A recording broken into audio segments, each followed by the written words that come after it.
Hey, J&J Toy Giants fanatics, welcome to another episode of Who's Lucy, brought to you by J&J Toy Giants. I am your host, JD. For those of you that are joining us for the very first time, welcome. Thank you so very much for joining us. Who's Lucy is one of the many different types of videos that we do here at the J&J Toy Giant YouTube channel, where we go over all types of figures that are loose, which is the terminology that we collectors use when they are not in the box or mint on card. And this episode, I'm going to be going over the infamous WWE Retro Series that was basically kind of coming back into popularity, I believe, back in 2019. And of course, I'm going to be reviewing none other than the You Can't See Me Man, John Cena, and also the next big thing, the Beast Incarnate, Brock Lesnar, part of the WWE Retro Series. I'm going to be going over where I got them, my review as far as like what my opinion is on their action, articulation, and all that good stuff. So let's get into this edition of Who's Lucy of the WWE Retros.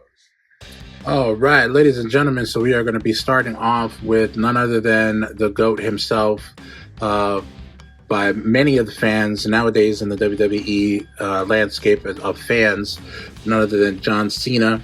This is part of the WWE Retro Series 1 that was out in 2016, which was about 3 years before I started collecting figures, and these were meant to basically be like a nostalgia piece for those who collected WWF Hasbros back in the day, such as myself. And as you may or may not have noticed, this recording took place after I actually recorded the intro. So if the background looks a little different, that's the reason why. So I know that probably would have been a little bit confusing to folks who were watching this video, but nonetheless, John Cena Series 1 Retro Series, and this is basically supposed to look pretty much the same type of action as Hulk Hogan, although slightly variation. The pose is actually the same as the Hulk Hogan. Coincidentally enough, the body slam press of the Hulk Hogan, which this John Cena is supposed to be depicting only with slight variation, was the Hulk Hogan WWF Series 1, where he's basically doing the body slam press, as you can see it here. And I actually had that particular Hasbro as well. I actually since sold it recently. But like I said, this particular figure, or John Cena, by many would be considered the Hulk Hogan of the PG era, Ruthless Aggression era. But he actually didn't become the Hulk Hogan until the PG era going on, because even when the Ruthless Aggression time was happening, he was basically just getting started, and he was becoming popular, but he wasn't as popular and as promoted as like Hulk Hogan was, and so loved and revered by fans like Hulk Hogan was, until he reached the PG era going after that. And then now, of course, I've mentioned earlier that he is retiring. And, again, referencing tonight, as of the time of this recording, Wrestlepalooza is going to be debuting on ESPN, where he's going to be facing Brock Lesnar, who we're going to be talking about in just a moment. But the press slam, you can still do the press slam, body slam, but now you can put him on top, on his shoulders, and do the FU, which is basically his variation of the Death Valley Driver. I like this figure. I actually purchased this from Vortex Video Games. If you guys happen to be in the Capital District area near Albany, New York, check out a place called Vortex Video Games. And they actually have a bunch of like video games and all kinds of collectibles, such as action figures that are in the town of Latham, in the Capital District area. So check them out. Social media, I'll put their Instagram on the description of this video. This is basically where I bought this particular figure from them. Very, very cool place. Love the owner. The guy's a cool guy.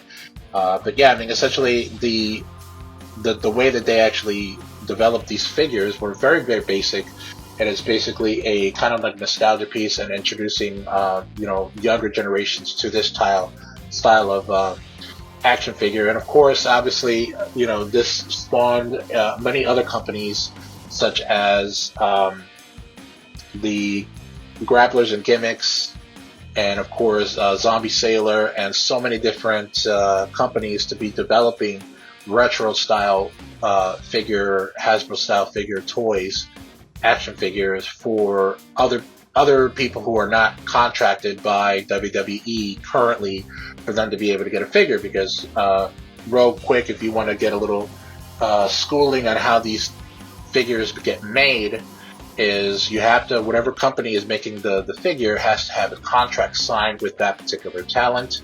And generally with WWE, let's just use them for an example, if they sign, I'm just using it as an example, Brutus the Barber Beefcake, who they already have a contract signed with them, they actually have the license to be able to make any type of toy they want. And in this case, it would be the Retro Series, which I believe, I'm not sure, did they make another Brutus the Barber Beefcake with the Retro Series? I'm not sure.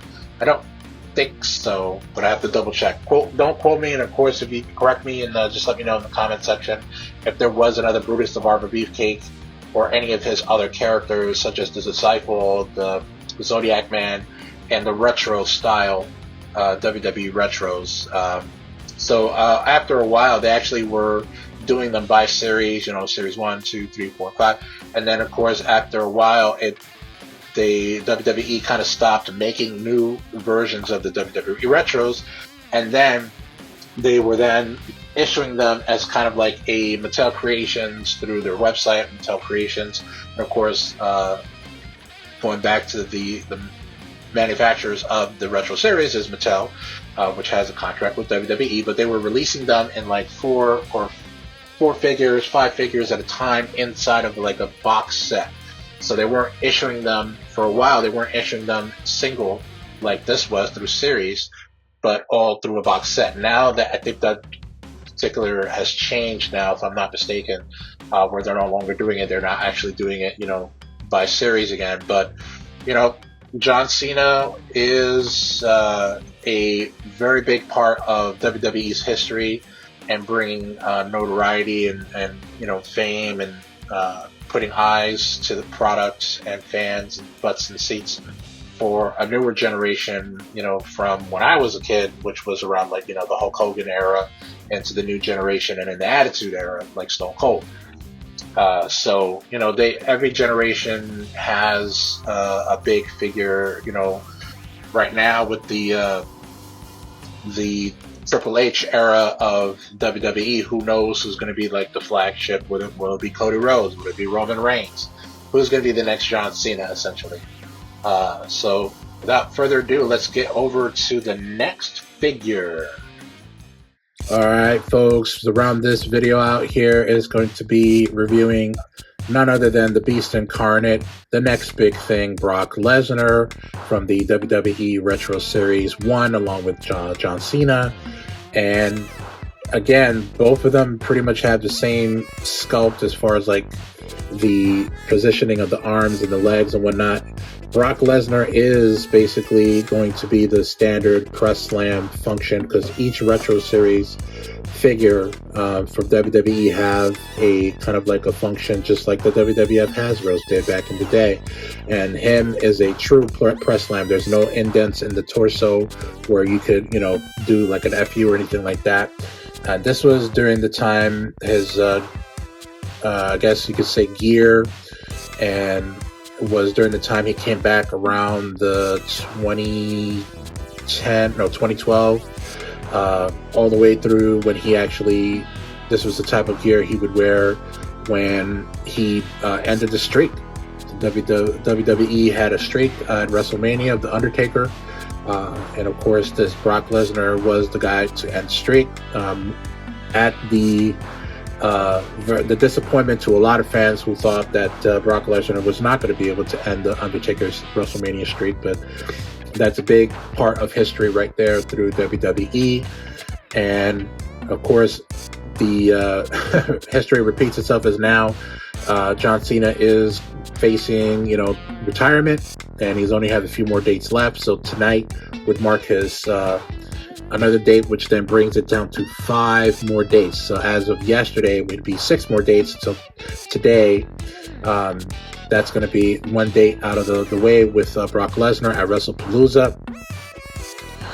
It's a pretty good in condition. The other John Cena figure that I just reviewed also was in good condition as well. Again, I got this at Vortex Video Games along with Brock Lesnar. It was in pretty good condition, and the actual function. When you're always buying loosies, you always normally sometimes will find them in bad condition, or if you can tell that it's been played with, and the owner didn't really take great care of it. And of course, when you open up a figure, generally these are played by children. So naturally, I can attest to it myself. When I was a kid, I used to beat up my toys too. But as a collector, you may take care of them a little bit better than anybody else would. But yeah, essentially, the Brock Lesnar figure on the Series 1 of the WWE Retro Series, he only had one. They didn't release any other ones. Although they should, though. I think they should do like maybe the Ruthless Aggression Brock Lesnar when he was actually wearing tights rather than shorts. Pre-tattoo of the sword on his chest. I believe he got this tattoo right as he left WWE prior to him going into the UFC when he was wrestling in New Japan Pro Wrestling, when he became the IWGP World Heavyweight Champion prior to Kurt Angle winning the title. So that's when he basically kind of was displaying that new tattoo. He only had this one, and then this one during his Ruthless Aggression run. Although his tattoos are pretty dope. He doesn't have any new ones that I know of. And of course, they should make a newer one that has the longer hair that he has now. This is pretty much the buzz cut that he had for most of his wrestling career and through his UFC career. And of course, if you guys are real big, Brock Lesnar fans, you know that he did, once he left WWE in 2004, he did, try to do other things. He actually, tried out for the Minnesota Vikings because he lives in Minnesota. To be on the team for the Minnesota Vikings. He was on the practice squad for a little bit, and then they cut him. And then, of course, he went on to, get into mixed martial arts and became the UFC heavyweight champion. Within 5 fights, I believe, he became champion. But, very, very menacing look. Of course, obviously, the head sculpts and the face, the paint applications, they're meant to be kind of cartoonish, as you can tell here with John Cena. They're not supposed to be elite style figure or even basic style figure sculpts. They're meant to be a nostalgia piece for a reason for those who really loved the WWF Hasbros back in the day. So very, very good collection to add to your collection. If you happen to have these, I would definitely suggest to get them if you guys are into retro style figures for wrestling. So that does it for today for the Who's Lucy, brought to you by J&J Toy Giants, on the cusp of Wrestlepalooza happening tonight on the ESPN app, which are the WWE, if you noticed, have joined with ESPN to be able to start showing their PLEs through there. Of course, you have to have the ESPN subscription.